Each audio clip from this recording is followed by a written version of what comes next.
Meu marido transferiu R$ 147.000 da nossa conta conjunta para uma desconhecida enquanto eu estava escolhendo o papel de parede da nossa nova sala. Alerta de spoiler. Aquele papel de parede nunca foi colocado. Era uma terça-feira comum de março, quando o gerente do banco me ligou. Não o atendente qualquer, mas o gerente. Aquele que só liga quando algo está profundamente errado ou profundamente certo.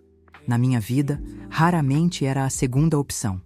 Dona Clarissa, precisamos confirmar uma transferência de grande valor, disse ele com aquela voz profissional que esconde desconforto.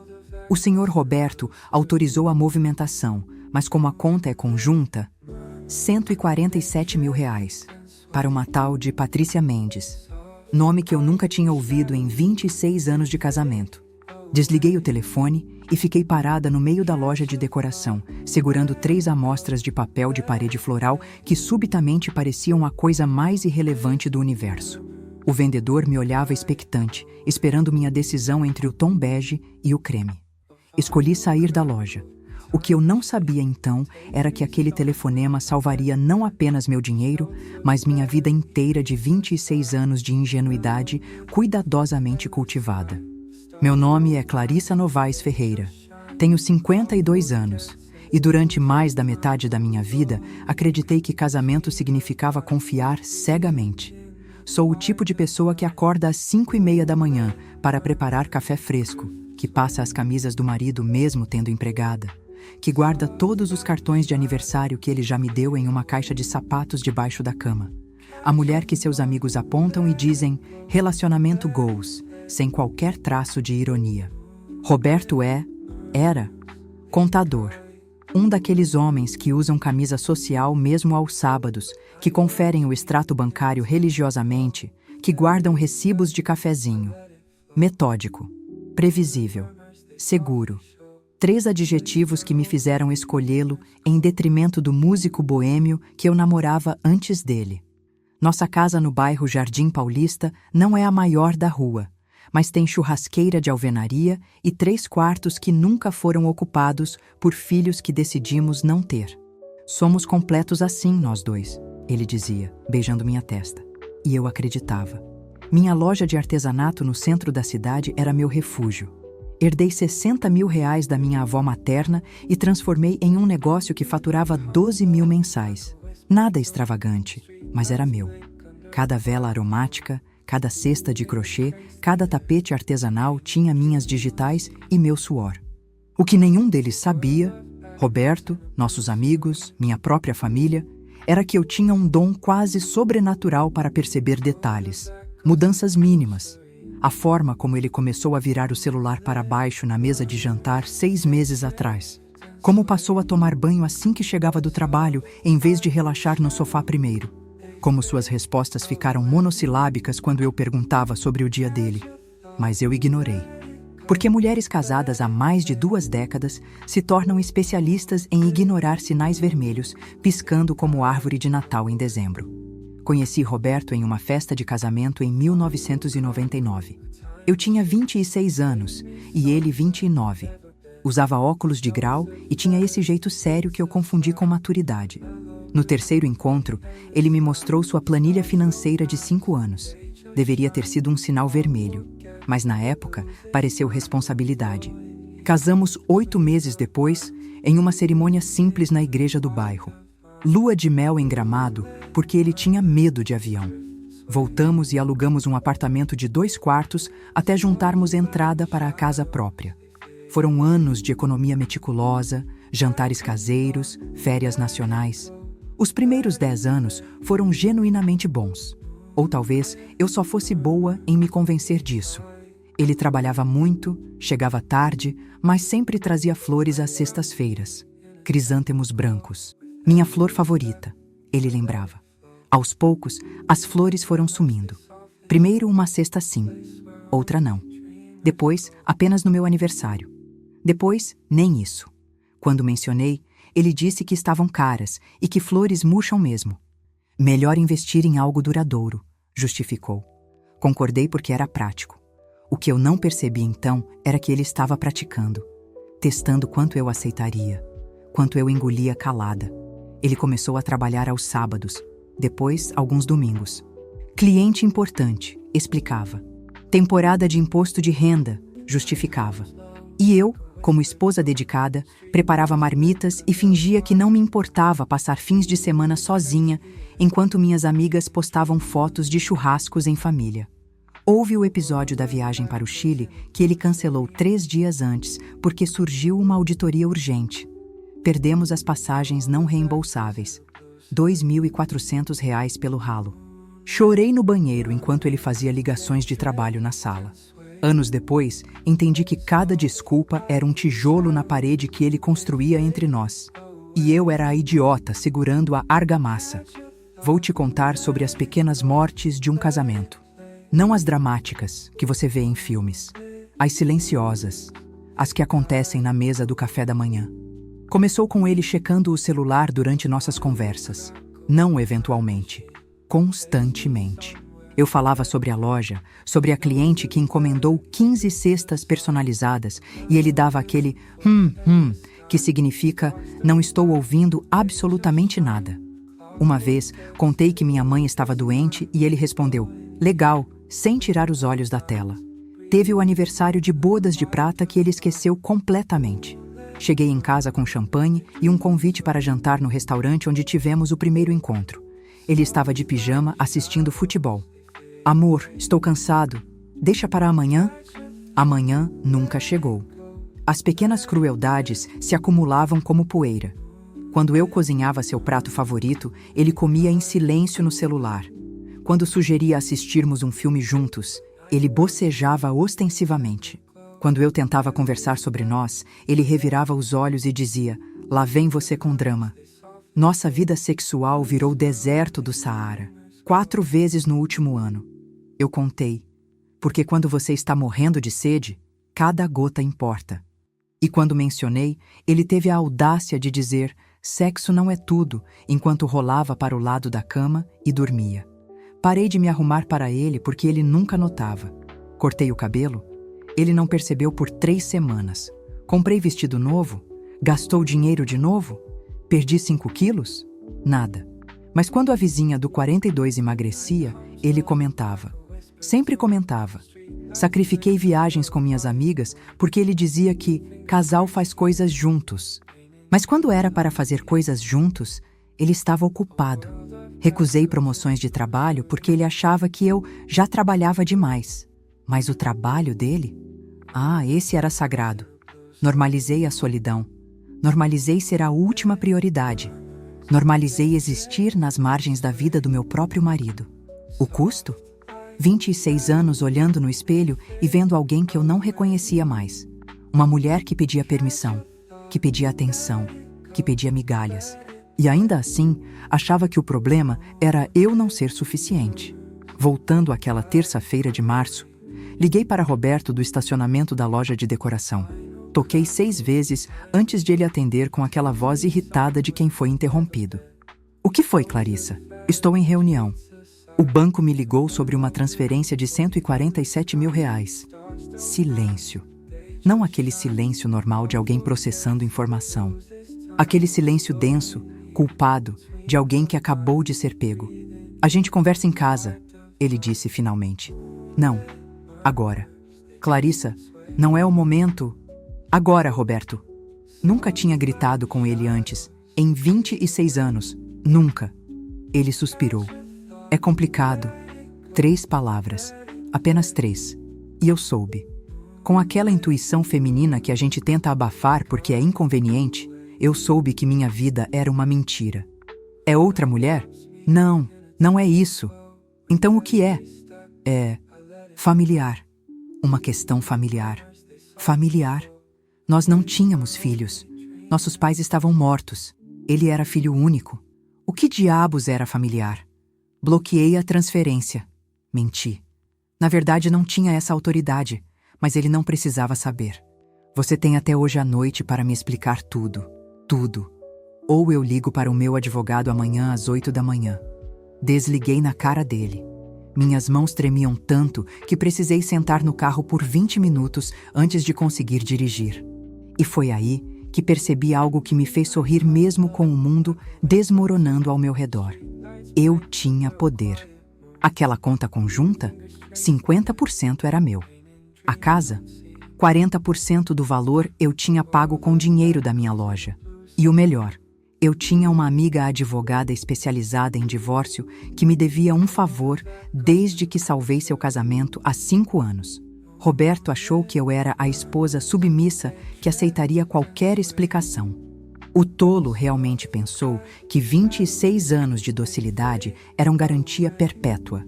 Mas eles não sabiam que eu era neta de Dona Mercedes, a mulher que criou 5 filhos sozinha depois que o marido fugiu com a secretária. A mulher que construiu um negócio do zero, vendendo bolos na porta de fábrica. 147 mil reais não desapareceriam na minha vigilância. Não sem sangue, suor e lágrimas dele. Não voltei para casa.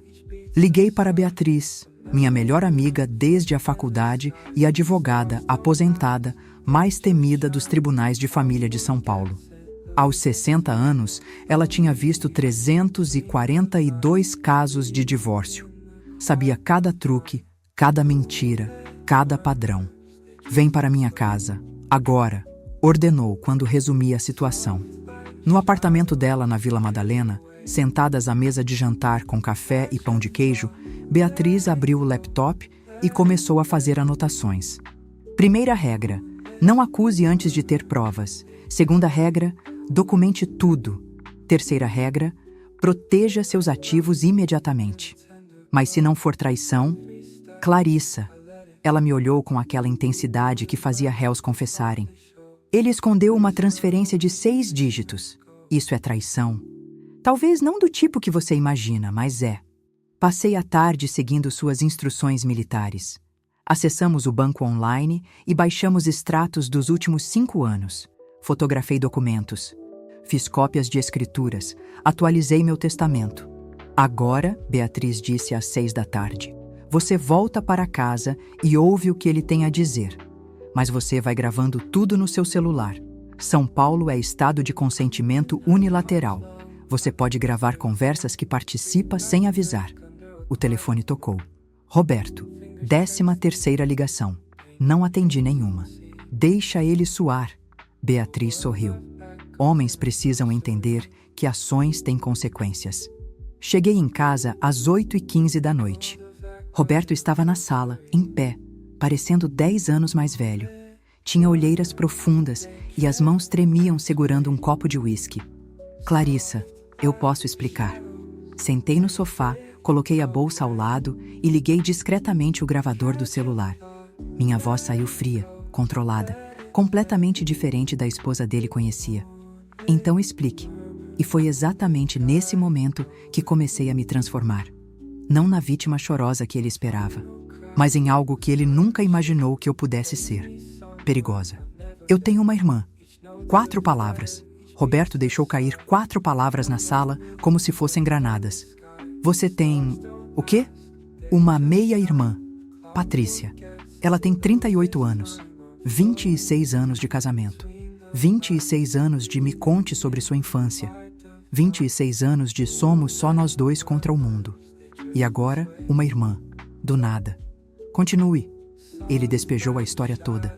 Quando tinha 10 anos, sua mãe teve um caso. Engravidou.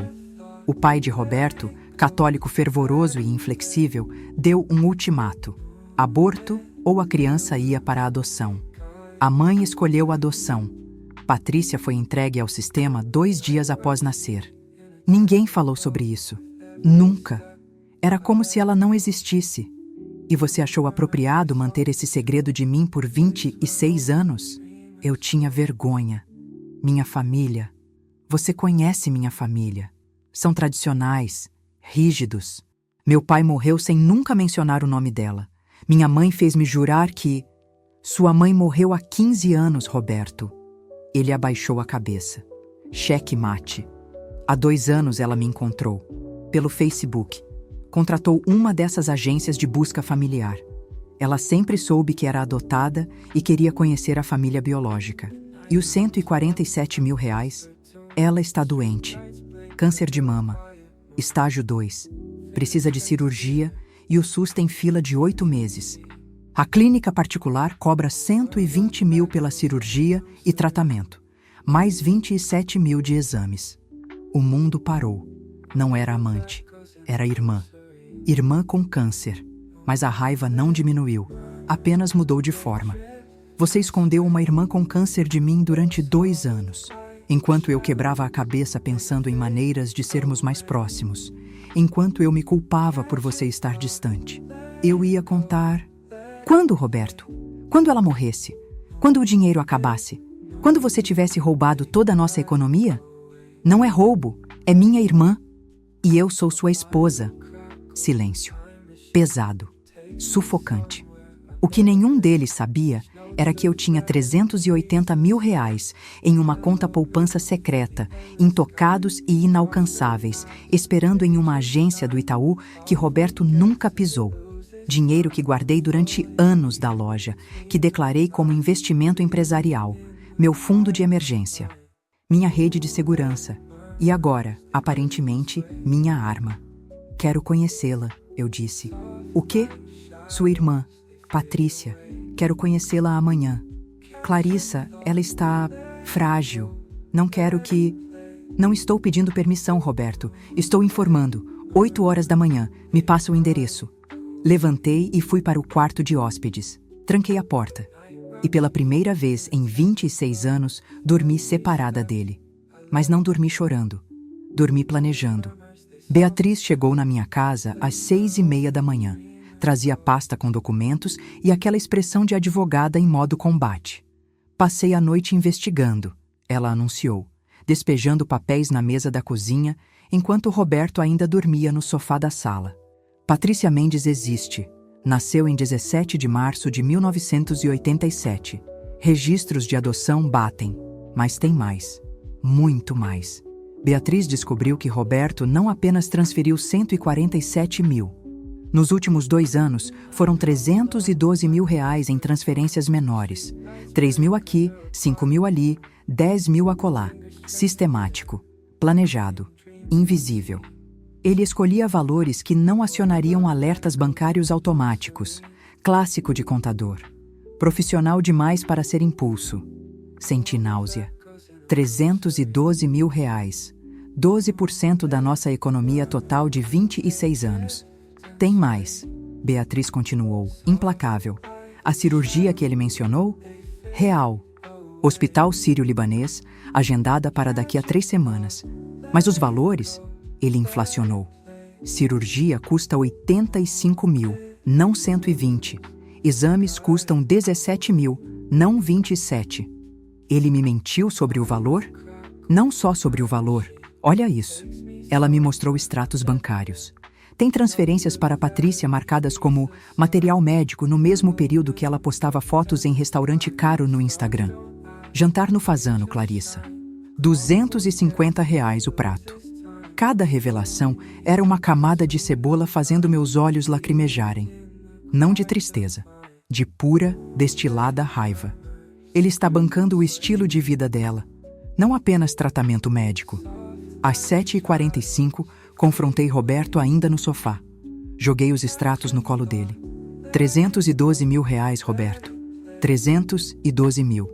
Ele empalideceu. Eu posso explicar. Fazano? Ela jantou no Fazano com dinheiro de material médico? Ela passou a vida em orfanato. Eu só quis... Você quis me enganar. Sistematicamente. Durante 2 anos. Enquanto eu economizava comprando marcas genéricas no mercado. E foi aí que percebi a extensão completa da traição. Não era sobre dinheiro. Era sobre respeito. Ele me considerava tão idiota, tão submissa, tão irrelevante que nem se deu ao trabalho de uma mentira elaborada. A descoberta eureka me atingiu como um raio. Eu tinha casado com um homem que me via como obstáculo, não como parceira. Vamos visitar Patrícia, anunciei. Agora. E você vai ficar calado enquanto eu converso com ela. No carro, em silêncio absoluto, percebi que não sentia mais dor. Sentia aquela clareza gelada que vem quando você finalmente para de se iludir. Roberto dirigia. Eu olhava pela janela. Beatriz mandava mensagens confirmando os próximos passos. E naquele Honda Civic 2018 a caminho da Zona Sul, eu morri. A Clarissa de 26 anos de docilidade morreu. Algo novo, mais afiado, nasceu no lugar. Patrícia morava em um apartamento de 2 quartos no Brooklyn, aluguel de 2.700 mensais. Portaria, academia, piscina. Muito confortável para quem supostamente mal conseguia pagar tratamento médico. Ela abriu a porta usando lenço na cabeça, peruca, mas maquiagem impecável e roupa de academia cara. Academia que ela supostamente não tinha dinheiro para pagar. Você deve ser Clarissa, disse com voz suave, quase frágil demais, performaticamente frágil. Entrei sem esperar convite. O apartamento era bem decorado, sofá de couro legítimo, R$ 8.000 mínimo, TV de 65 polegadas na parede, plantas caras nas varandas. Roberto me contou sobre sua doença. Lamento muito. Obrigada. Ela se sentou delicadamente, tocando o lenço na cabeça. Tem sido difícil. Aposto que sim. Câncer é terrível. Fiz uma pausa calculada. Estágio 2, correto? Isso. E o tratamento está no Sírio-Libanês? Sim. Muito caro, mas Roberto insistiu no melhor. Que irmão dedicado. Sorri. Quer dizer, ele transferiu 147 mil ontem mesmo. Ela hesitou. Apenas uma fração de segundo, mas vi. Ele é muito generoso. Generoso. Repeti a palavra como quem prova vinho estragado. Diga, Patrícia, quando você foi diagnosticada? Há 6 meses. Estranho. Porque as transferências dele começaram há 2 anos. O ar na sala mudou. Roberto, até então em pé perto da porta, engasgou. Patrícia piscou. Ele me ajudava mesmo antes, com outras coisas. Como o aluguel deste apartamento, o sofá, a TV. Clarissa, Roberto tentou intervir. Cala a boca. Não gritei. Minha voz saiu baixa, perigosa. Pela primeira vez em 26 anos, Roberto. Cala a boca. Olhei para Patrícia. Você tem câncer. Não estou questionando isso. O que questiono é por que meu marido mentiu sobre os valores do tratamento. Por que inflacionou custos? Por que nos últimos 2 anos financiou um estilo de vida de classe média alta enquanto eu o economizava para comprarmos uma casa de praia? Lágrimas começaram a rolar no rosto dela. Talvez reais, talvez não. Eu não pedi nada disso, mas aceitou. Aceitou sabendo que ele era casado. Aceitou sem questionar de onde vinha o dinheiro. Clarissa, ela é minha irmã, Roberto explodiu. E eu sou sua esposa, ou isso não significa nada. Saí do apartamento, mas antes virei para os dois. A transferência foi cancelada, permanentemente. Se ela precisa de tratamento, o SUS funciona. Ou ela pode usar os 300 mil que já recebeu, ou ela pode trabalhar como o resto de nós. No elevador, Beatriz me esperava. Tinha ficado no carro monitorando tudo remotamente. Eu estava usando o microfone discreto. Bem jogado, ela disse. Agora vem a parte importante. No escritório dela, passei 3 horas com um especialista em direito de família. Juntos, construímos uma estratégia de 3 frentes. Primeira frente: separação imediata de bens. Não divórcio ainda. Apenas proteção legal de todos os ativos em meu nome. Segunda frente: auditoria completa das finanças de Roberto. Todo centavo dos últimos 5 anos. Terceira frente: acordo pré-elaborado. Ele pagaria de volta os 312 mil com juros ou perderia 50% da casa.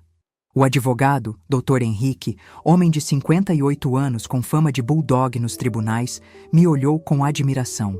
A senhora está sendo mais racional que 90% dos meus clientes. Não é racionalidade, doutor, é raiva canalizada. Assinei 17 documentos naquela tarde. Cada assinatura era uma declaração. Não sou mais aquela mulher. Roberto chegou em casa às 6 da tarde e me encontrou na sala com 3 envelopes lacrados sobre a mesa de centro. Senta. Ele sentou. Parecia um cão surrado. Envelope 1, separação judicial de bens, assinada por mim, esperando sua assinatura. Não é divórcio, apenas proteção legal. Você assina hoje. Ele abriu a boca. Ergui a mão. Envelope 2. Acordo de reembolso. R$ 312 mil, juros de 8% ao ano, pagáveis em 36 meses. R$ 8.666 mensais, direto da sua conta para a minha. Você assina hoje. Clarissa, eu não tenho como... Envelope 3. Minha voz estava gelada. Contrato de venda da sua parte da casa. Temos avaliação de 900 mil. 50% é 450 mil. Vou comprar sua parte por 380 mil à vista. Você perde 70 mil, mas quita a dívida imediatamente. Silêncio. Suas opções? Assina 1 e 2. Permanece morando aqui sob minha vigilância enquanto paga. Ou assina 3, pega o dinheiro e some da minha frente. Você não pode me expulsar da minha própria casa? Nossa casa. Que eu paguei 42% com dinheiro da minha loja. E tecnicamente, posso sim. Li os documentos da compra. Cláusula de comprador majoritário em caso de disputa conjugal. Eu coloquei mais dinheiro na entrada. A casa é mais minha que sua. Vi algo morrer nos olhos dele.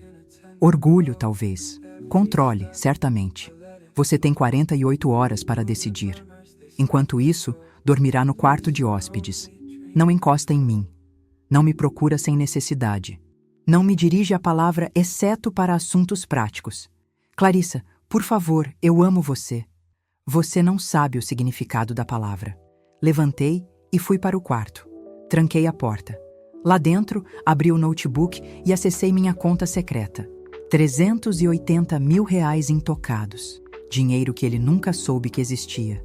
Dinheiro que guardei porque algum instinto primitivo me dizia para nunca, nunca, estar completamente dependente de homem nenhum. Obrigada, avó Mercedes. Obrigada por me ensinar que mulher esperta tem sempre um plano B. Naquela noite, chorando finalmente sozinha, não chorei pela perda, chorei pelo tempo desperdiçado, 26 anos sendo meio. 26 anos sendo coadjuvante na minha própria vida. Mas acabou. O tolo realmente pensou que havia vencido quando escondeu a irmã, quando desviou o dinheiro, quando mentiu compulsivamente. Ele não percebeu que estava apenas me libertando. Roberto assinou o envelope 2 na manhã do segundo dia. R$ 8.666 mensais.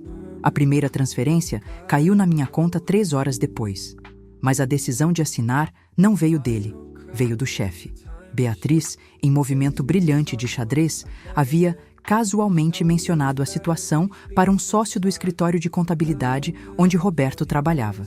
Escritório conservador, tradicional, que não tolerava escândalos. O chefe convocou Roberto para uma conversa às 9 da manhã. Às 10h15, ele chegou em casa com cara de quem levou soco no estômago. Me deram ultimato. Ou resolvo minha situação doméstica, ou meu futuro na empresa está comprometido. Que pena, respondi sem levantar os olhos do laptop. Ele assinava os papéis quando meu telefone tocou. Patrícia. Alô? Clarissa, por favor, me escuta. Não. Eu sei que você está com raiva, mas... Raiva seria indigesto. Estou em paz. Você recebeu 300 mil em 2 anos. Use com sabedoria. Adeus. Desliguei. Bloqueei o número. Roberto me olhou. Ela está desesperada. Precisa da cirurgia.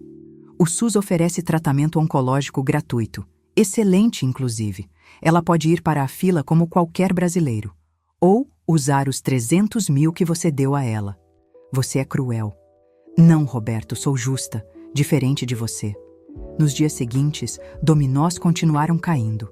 A mãe de Roberto, viva, não morta como eu pensava que fosse, ligou. Patrícia havia procurado a família inteira, contando que eu era a esposa malvada que negava ajuda para doente de câncer. Dona Helena, respondi com doçura venenosa.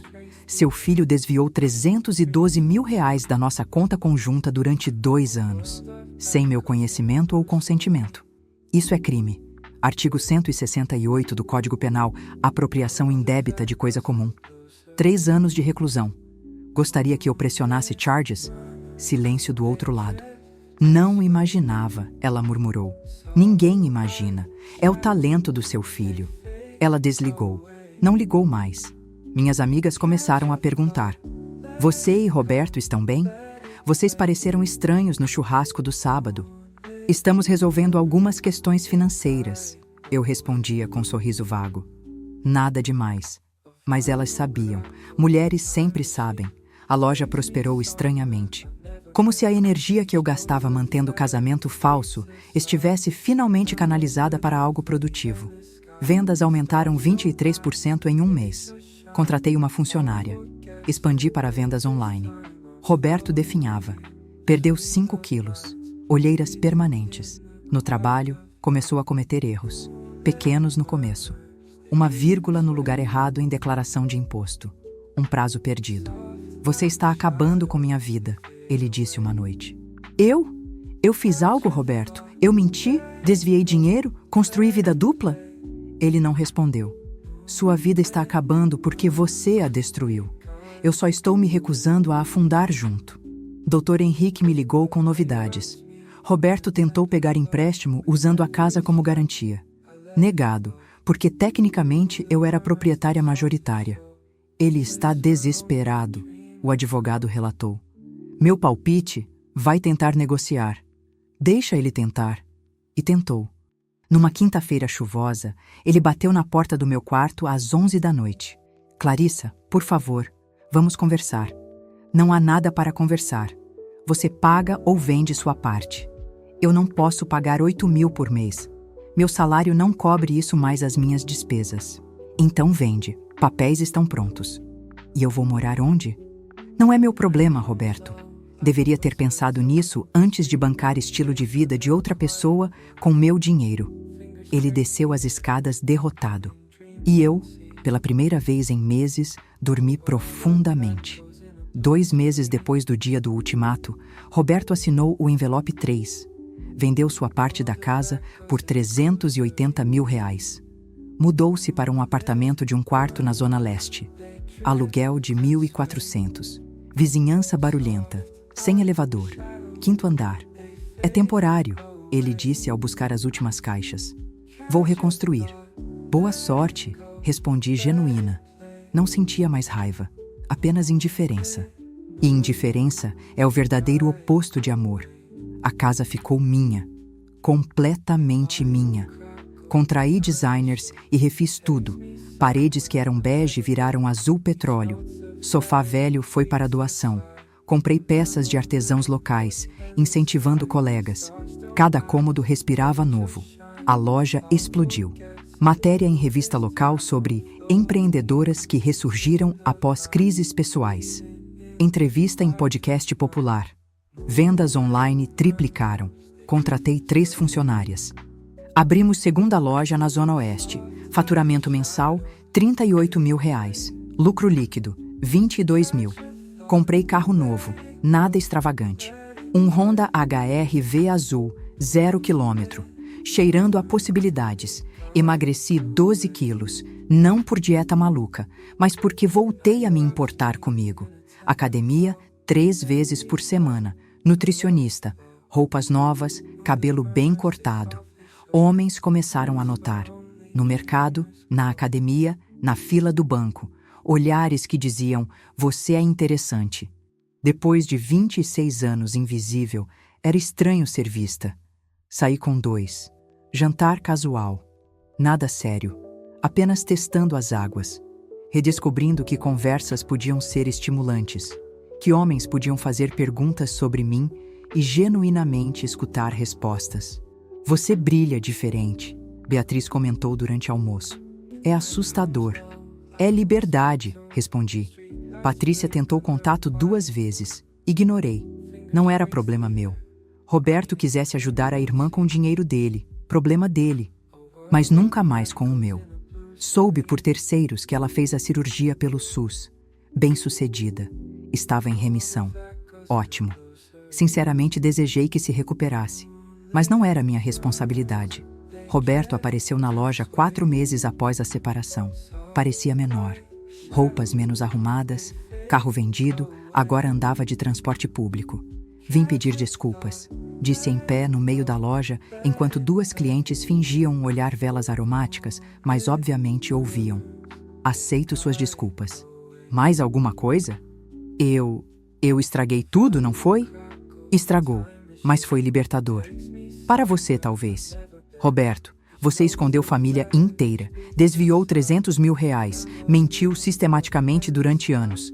E ainda assim, acha que eu deveria estar sofrendo? Ele não respondeu. Espero que você aprenda, de verdade, que em algum relacionamento futuro você seja honesto, que você valorize a pessoa ao seu lado, que você entenda que parceria significa transparência. Você vai pedir divórcio? Já pedi. Papéis foram protocolados semana passada. Você deve receber notificação em breve. Sem bens a partilhar, sem complicações. 45 dias e estamos oficialmente desconectados. Vi algo quebrar dentro dele definitivamente. Era o fim final. Não havia volta. Não havia segunda chance. Eu te amava, Clarissa. Não, Roberto. Você amava a ideia de mim. A mulher que não questionava, que não exigia, que aceitava migalhas. Aquela mulher morreu. E, francamente, sorri. Bom riddance. Ele saiu da loja. Não olhei para trás. Uma das clientes se aproximou. Você é minha heroína. Ri. Não sou heroína. Apenas mulher que finalmente se cansou de ser capacho. Ela comprou R$ 450 em produtos. Presente para mim mesma, declarou. Preciso de empoderamento por osmose. Aquela noite, sozinha na casa que era só minha, bebi vinho caro e assisti filme idiota na TV de 60 polegadas que comprei sem pedir opinião de ninguém. E foi perfeito. 6 meses após o divórcio finalizado, encontrei Roberto no supermercado Pão de Açúcar da Oscar Freire. Ele empurrava carrinho com produtos básicos, macarrão de marca genérica, arroz comum, nada de queijos importados ou vinhos caros que costumávamos comprar. Eu tinha carrinho cheio de salmão, frutas orgânicas, chocolate suíço e aquele queijo francês absurdamente caro que ele sempre dizia ser desperdício. Clarissa, Roberto, acenei como se encontrasse conhecido vago. Você está bem? Estou ótima. E você? Sobrevivendo. Ele olhou para meu carrinho, para minhas roupas novas, para o corte de cabelo profissional de R$ 300. Que bom. Vai indo. Eu queria dizer que... Roberto, interrompi gentilmente. Não há nada a dizer. Está tudo bem. Realmente. Vida seguiu para ambos. Espero que você esteja feliz. Menti. Não me importava se ele estava feliz ou não, mas soava melhor que tanto faz. Você parece diferente, ele insistiu. Sou diferente. Sou eu. Pela primeira vez em 2 décadas, sou quem eu deveria ter sido sempre. Vi nos olhos dele o momento exato em que ele percebeu. Percebeu que eu não estava fingindo. Não estava tentando provocar. Estava genuinamente, completamente, indiferente à existência dele. Tenho que ir, eu disse. Compromisso em 40 minutos. Compromisso? Não era mentira. Jantar com um engenheiro que conheci em evento de networking. 3º encontro. Homem interessante que fazia perguntas, ria das minhas piadas e, imagine só, pagava as próprias contas. Cuida-se, Roberto. Virei o carrinho e fui embora. Não olhei para trás. Não senti necessidade. Na fila do caixa, meu celular tocou. Mensagem de Beatriz. Contrato da 3ª loja aprovado. Você é oficialmente empresária de rede. Champanhe sábado? Sorri. 3ª loja. 3 lojas em 6 meses. Faturamento projetado. 120 mil mensais. Roberto estava no caixa ao lado pagando suas compras. R$ 18,90. Meu queijo francês custava R$ 47. A ironia era deliciosa. Na saída, uma mulher parou meu carro no estacionamento. Você não é a Clarissa das entrevistas sobre empreendedorismo feminino? Sou. Meu Deus, você mudou minha vida. Eu estava em relacionamento horrível e suas palavras me deram coragem de sair. Oh, que maravilha! Como você está? Incrível! Voltei a estudar, consegui promoção e ontem fiz matrícula na academia. Estou me redescobrindo. Continue assim, você merece. Dirigi para o restaurante com um sorriso no rosto. No semáforo, aquele mesmo maldito semáforo onde tudo começou, parei no vermelho. Olhei para a calçada. Casais andando de mãos dadas, pessoas vivendo vidas. E percebi, não sentia mais dor, nem raiva, nem traição. Sentia gratidão. Gratidão bizarra e inesperada porque Roberto me libertou. Sua traição, suas mentiras, seus desvios de dinheiro, tudo isso foi o empurrão que eu precisava para finalmente acordar. O sinal abriu, verde brilhante, promessa de movimento. Acelerei. Hoje, 2 anos após aquele telefonema do gerente do banco, acordo às 6 da manhã, não por obrigação, mas por prazer. Faço yoga na sala que antes era nossa e agora é minha. Tomo café olhando para o jardim que contratei paisagista para reformar. Rosas. Não crisântemos. A rede de lojas tem 5 unidades. Faturamento mensal, R$280 mil. Emprego 23 pessoas. Maioria mulheres que, como eu, estão reconstruindo vidas após crises. Roberto? Soube que está namorando. Mulher divorciada com 2 filhos. Espero que seja honesto com ela. Espero que tenha aprendido. Não por mim, por ele. Patrícia me mandou cartão de Natal. Agradeço pelo exemplo de força, mesmo quando não foi fácil para ninguém. Não respondi. Não preciso. Aquele capítulo está fechado, arquivado, esquecido. O engenheiro não deu certo.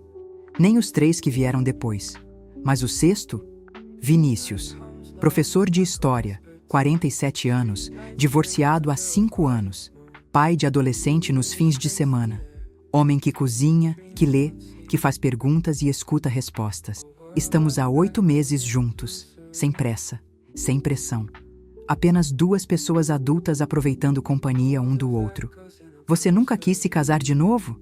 Ele perguntou outro dia. Talvez. Algum dia. Se fizer sentido. Mas não preciso de casamento para me sentir completa. Já sou completa. Ele sorriu. Isso que me atraiu primeiro. Você não precisa de ninguém, mas escolhe estar comigo. Exatamente. Vó Mercedes morreu quando eu tinha 23 anos, antes de conhecer Roberto. Mas se estivesse viva, tenho certeza que diria: demorou, mas você finalmente entendeu. Entendi que relacionamento não é sacrifício, é parceria. Entendi que amor não dói, não machuca, não diminui. Entendi que eu não precisava de vingança elaborada. Não precisava destruir Roberto ou Patrícia. Precisava apenas me afastar e construir algo melhor. A melhor vingança não é fazer o outro sofrer. É viver tão bem que eles percebam o que perderam quando você finalmente para de estar disponível. 26 anos não foram desperdício. Foram lição. Cara, dolorosa, mas essencial. Aprendi meus limites. Aprendi meu valor. Aprendi que posso sobreviver sozinha e não apenas sobreviver, prosperar. Hoje olho no espelho e reconheço quem vê de volta. Clarissa Novaes Ferreira, 54 anos, empresária, independente, completa. Não sou a esposa de alguém, não sou metade de casal, não sou definida por relacionamento, sou eu, inteira, suficiente, livre.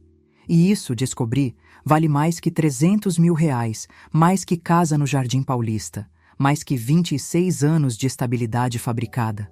Vale tudo. Às vezes ainda paro naquele semáforo, o mesmo onde tudo começou, e agradeço silenciosamente aquele dia, ao telefonema do gerente, a descoberta devastadora, porque sem aquele momento de colapso total, eu nunca teria renascido. E o renascimento é sempre melhor que a primeira vida, porque dessa vez você constrói consciente. Você escolhe tijolos, você projeta fundação, você não aceita migalhas, você exige banquete. E se não oferecerem banquete, você faz o seu próprio, com sua própria receita, no seu próprio tempo, sozinha ou acompanhada. Mas sempre, sempre nos seus termos. Essa é a vingança mais elegante possível. Viver tão bem que eles não sejam nem nota de rodapé na sua história de sucesso.